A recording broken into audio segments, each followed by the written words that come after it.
Saya ingin ke Jepang itu hanya ingin melihat bunga sakura saja. Misalnya seperti anime kayak hentai atau apa itu, dame dayo lah ya.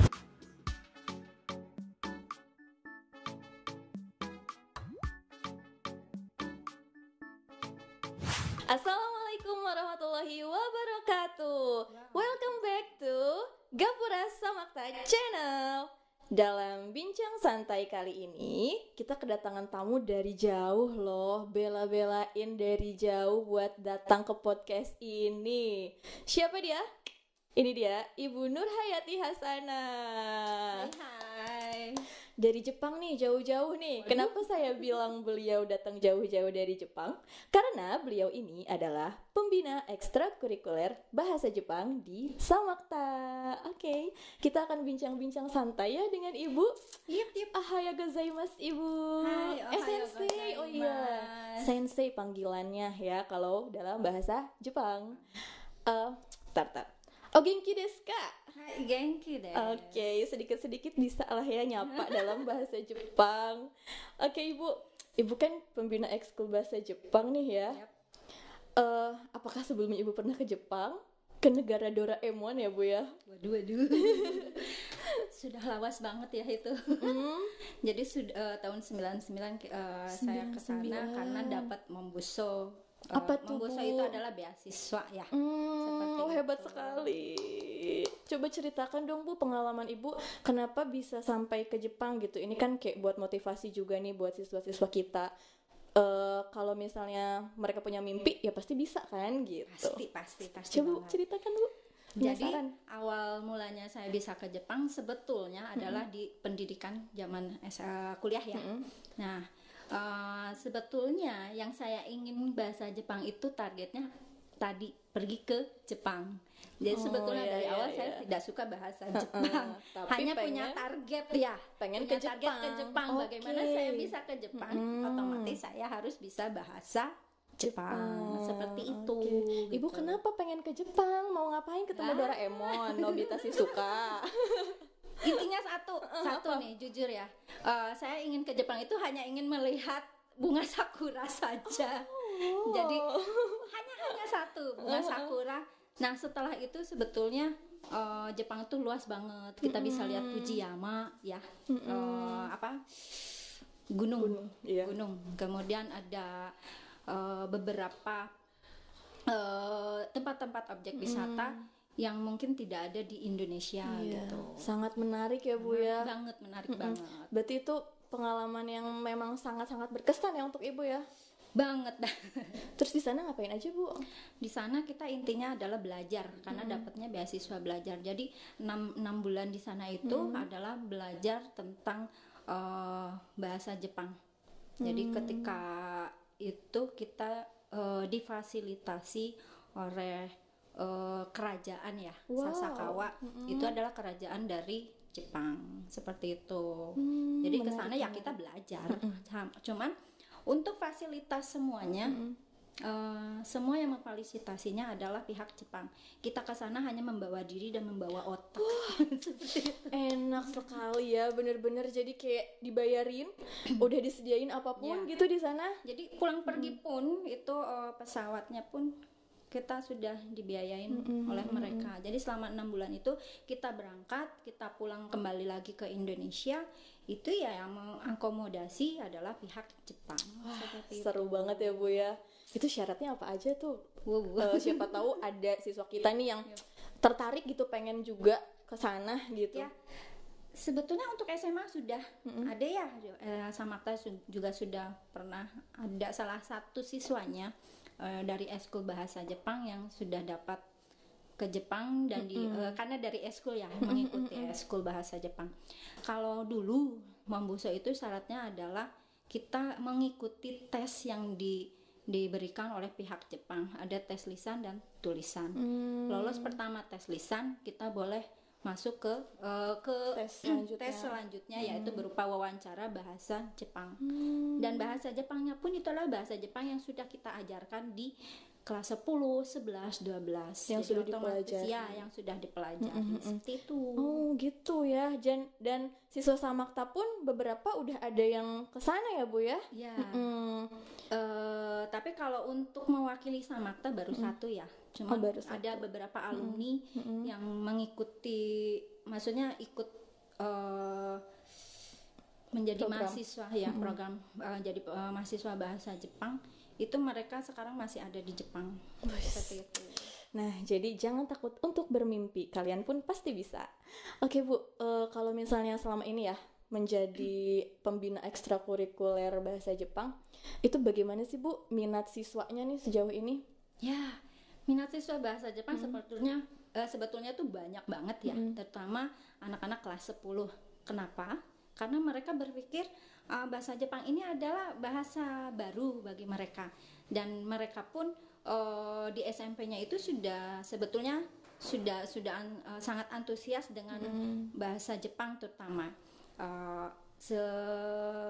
misalnya seperti anime, ya, apalagi suka nonton anime ya. Nah, ketika pertama mereka masuk eskul dengan anime, dengan bahasa anime, sebetulnya itu adalah bahasa gaul gitu ya, dan ada beberapa bahasa yang sebetulnya tidak boleh diucapkan gitu ya, kayak beberapa lah, kayak hentai atau apa itu, dame dayo lah ya, nggak boleh diucapkan itu.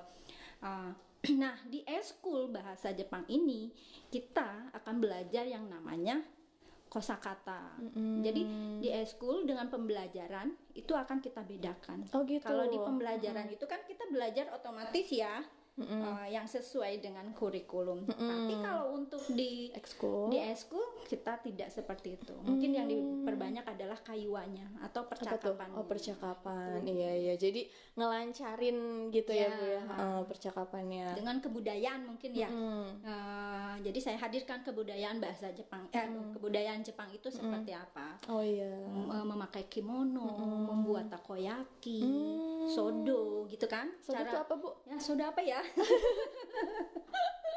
Sodo itu adalah menulis huruf Jepang, kayak kaligrafi seperti itu ya. Alfot. Benar. Oke.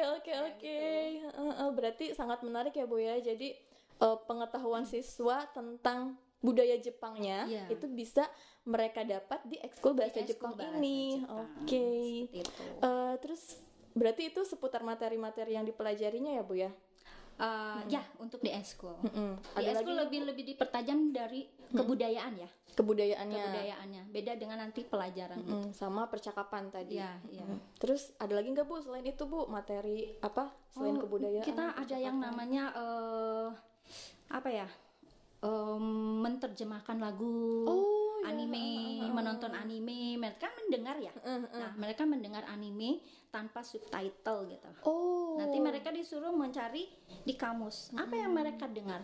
Kadang kan pendengaran si A, si B itu akan berbeda. Ya. Nah, kata si ini misalnya kirei, kata si ini kirai. Padahal kalau disatukan kirei dan kirai itu akan ada artinya dalam bahasa Jepang. Berbeda itu artinya ya Bu. Kalau kirai itu cantik, indah, makasih, bagus.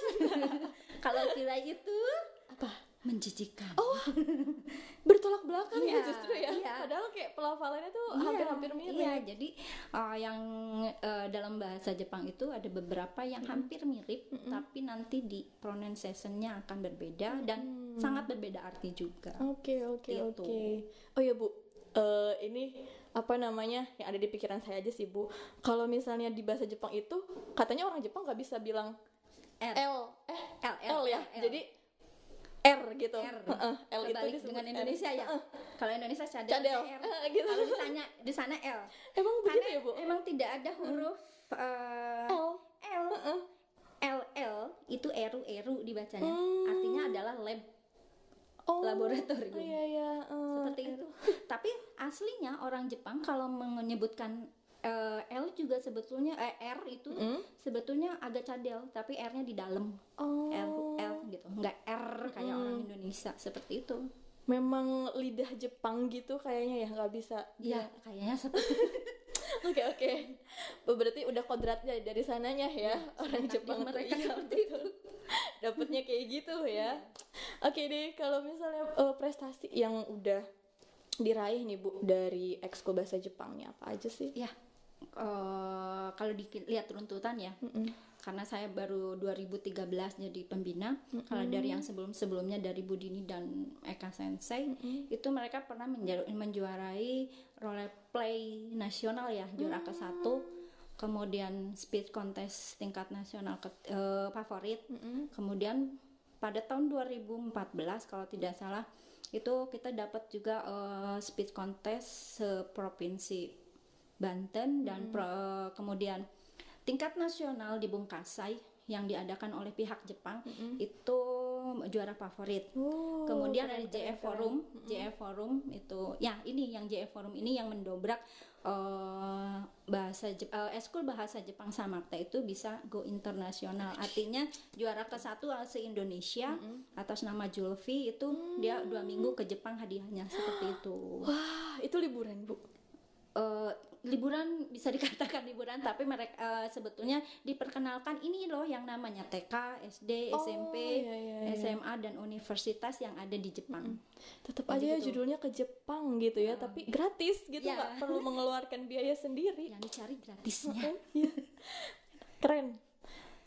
Terus Bu, untuk kedepannya nih, harapan Ibu untuk siswa-siswa di ekskul bahasa Jepang apa nih Bu? Apa ya?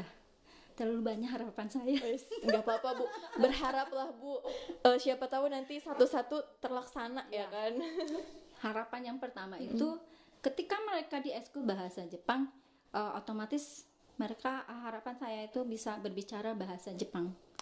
Baik dengan bahasa Jepang yang belum mereka kuasai pola kalimat, tapi mereka bisa mengerti apa yang nanti orang Jepang asli itu ketika berbicara hanasu gitu.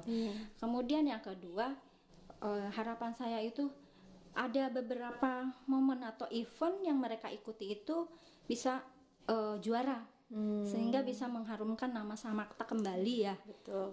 Kemudian di ekskul bahasa Jepang pun saya harap ketika mereka ikut itu adalah tidak hanya mengikuti ekskul gitu, tapi bisa dikembangkan nanti ketika mereka sesudah lulus, mungkin di pekerjaan atau mungkin pun di hal yang lain.